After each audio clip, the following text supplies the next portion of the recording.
Hey babes, welcome to Your Mom's Best Friends podcast, where we come together as a tribe and share the good, the bad, and the what in the actual fuck moments of motherhood, all while building our dream life.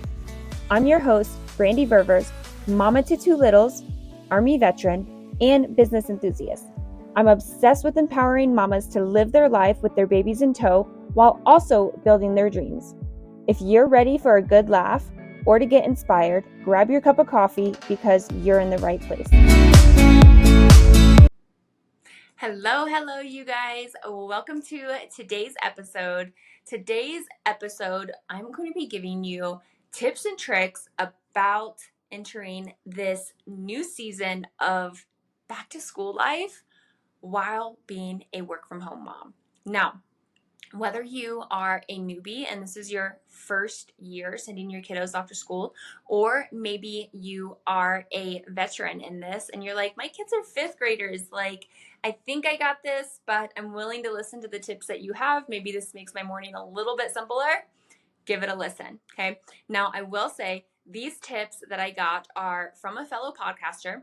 I was listening to her episode that a friend recommended because this is my first year where I have both kiddos headed to school. My first year in 7 years that I am going to have me time, and I could not be more excited. And I am so excited for this because I like a good schedule. And I feel like, and we've all heard this, if you fail to prepare, then you are preparing to fail. And nobody likes a chaotic morning. Nobody likes waking up in a panic. And so let's plan how we can have the smoothest transition to getting our kiddos back to school. Now, with these tips, I am going to pull up my notes. Let's start with tip number 1, and that is preparing the lunches. Now, this is something that I didn't do with my daughter when she was going to school. Now, she was in kindergarten last year, so she was super excited about eating lunch at school because in preschool, she did pack a lunch every day and I did not prepare them the night before.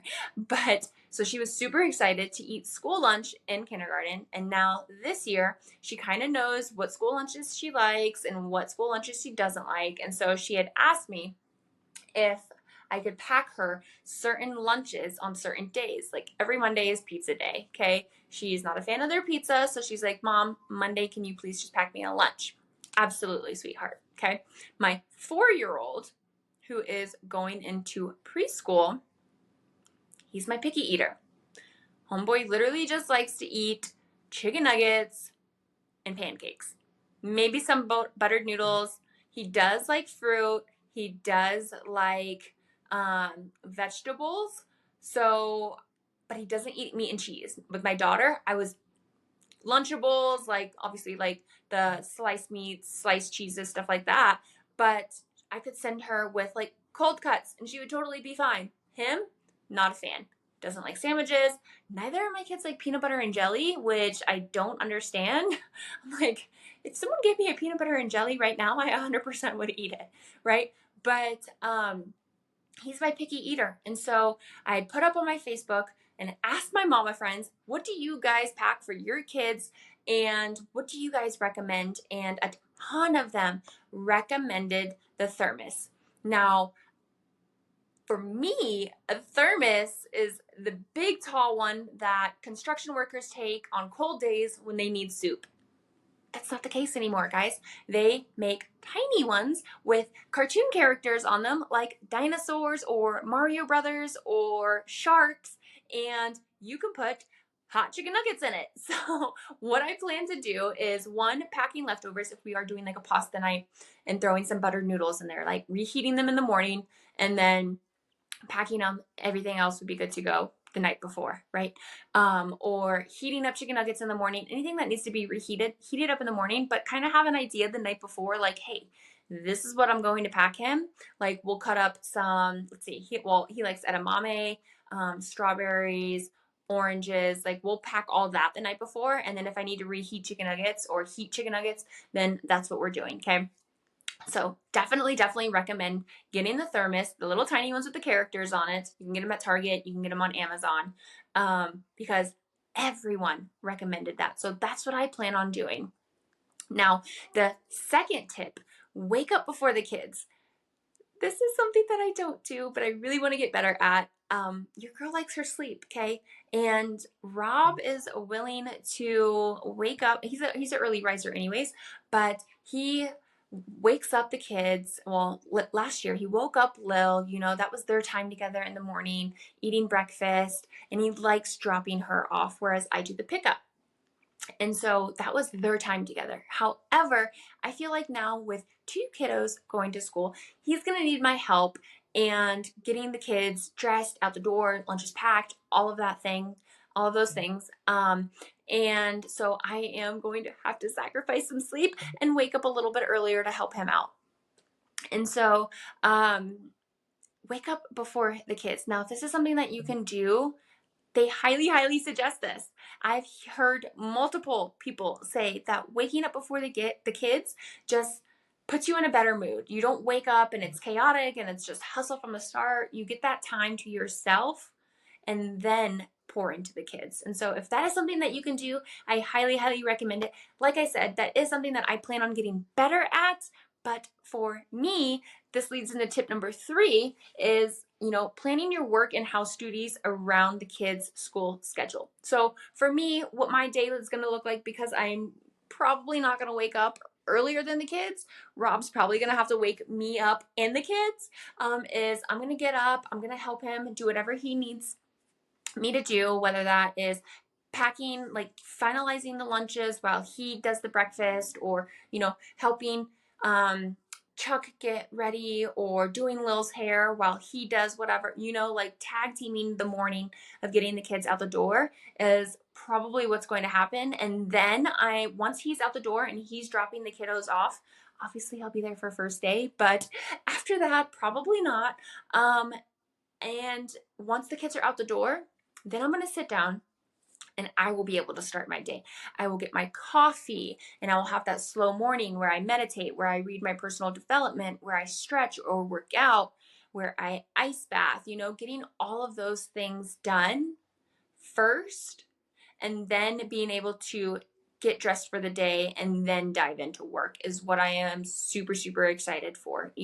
Get all of those things done for myself and then diving into work, where, like I said, this is my first year without any kiddos. So not having somebody interrupt me after that until I have to leave for pickup, is going to be glorious. Now, when I say, diving into my work, that is going to be the time where I'm going to sit down here at my desk and I'm going to think about the to-do list for the day. Now, for me, my planner, I usually have stuff already scheduled in, right? Whether that's a dentist appointment or a wax or, stuff like that. Which, side note, I am so excited to be going back to Pilates because my Pilates studio doesn't have a like a babysitting thing, a daycare. And so being able to schedule Pilates on like a Tuesday morning at like 11, oh my gosh, I'm so excited. But I digress. So looking at your to-do list for the day, and I really want you to think about what can you get done while the kids are at school, or what needs to be done while the kids are at school versus once they're home. For me, that is going to look like recording a podcast, because I need that quiet in here, guys. Right now, yeah, the kids are still home. They have a week before they go back to school. Chuck is napping. Lil is in the basement, okay? I need it to be quiet when recording a podcast. And so then also for me looks like taking content, check-ins with my team, potential client calls, those things that require my full attention without noise in the background, without interruptions, is what is going to get done while the kids are at school. Now, on the other hand, the things that can get done when the kids are home, laundry, vacuuming, dishes, all of that stuff where I can multitask, stuff that doesn't really matter if I get interrupted, or stuff that doesn't really matter if there's noise in the background or the TV going, or, kids learning on their iPad, whatever it may be. Those are the things that are going to get done while the kids are at home. So I really, really suggest dividing those two buckets and what can get done while the kids are at home and what can get done while the kids are at school. Or like I said, not so much can get done, but like need to be done. All right. And then usually around 2 p.m. is when the chaos starts. I leave, I go to pickup line, kids come home, they want snacks, all of that stuff. And then that's when all the craziness happens again. Okay. Now, extra tip for those mamas that still have littles at home. Same concept, but divide it into when your child, baby, I don't know why I said kid, that came off like kind of cold, but when your child is napping versus when the child is awake. And for me, like I said, this is my first year not having both. And so I have to work around when somebody is sleeping or, when somebody is awake and it's like their crazy time of the day, right? Where we usually head to the park, it's stuff like that where you kind of just have to work around their schedule still, but make sure that you're still doing that basic dividing when they are home, dividing when they are awake, all of that stuff, okay? Now, I think I'm going to wrap this up. I knew this was going to be super short, but I think if we prepare our schedule and our days to look somewhat similar, we will be able to get into that rhythm and flow of things and not just wake up in a panic, not just have chaos every single morning, asking ourselves, what are we going to do today, especially when it comes to your business. If your Mondays look exactly the same and at 11 a.m. you need to be doing this, think about how more productive and how much growth in your business you're going to see. Monday mornings at 11 a.m., I know I need to take content. Tuesdays at 1 p.m., right before I pick up the kids, I know I can squeeze in a podcast recording, whatever it may be, right? And so having that consistency is going to be amazing, not only for your mindset and not having to guess every single thing that you do, but also for your business as a work from home mama, okay?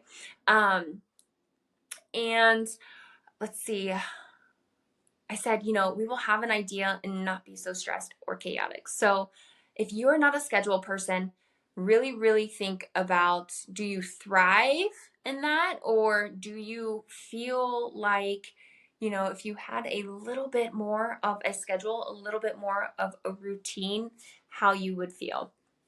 Because don't get me wrong, I like our very laid back summer routines, but like I said, I'm picking and choosing when we do things. And there are days where I'm like, what do I do today? What can we fit in today? Or, things get pushed back to the next day because it is summer. So, just think about what would work best really for you and your family when transitioning into this new school year. Start the conversation around these tips and also share with me what you guys have. Like I said, maybe you have a fifth grader and you found out, doing XYZ really, really helps me.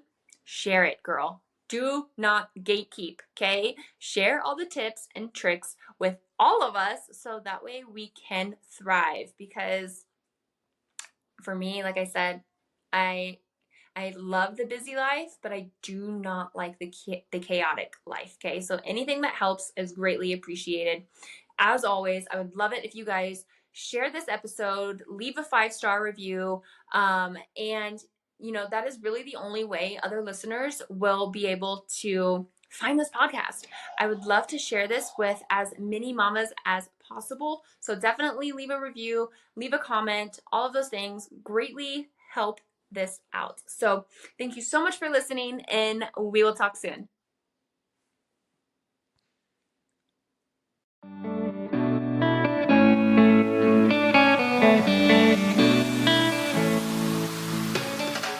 All right, mamas, that's what I have for you on today's episode.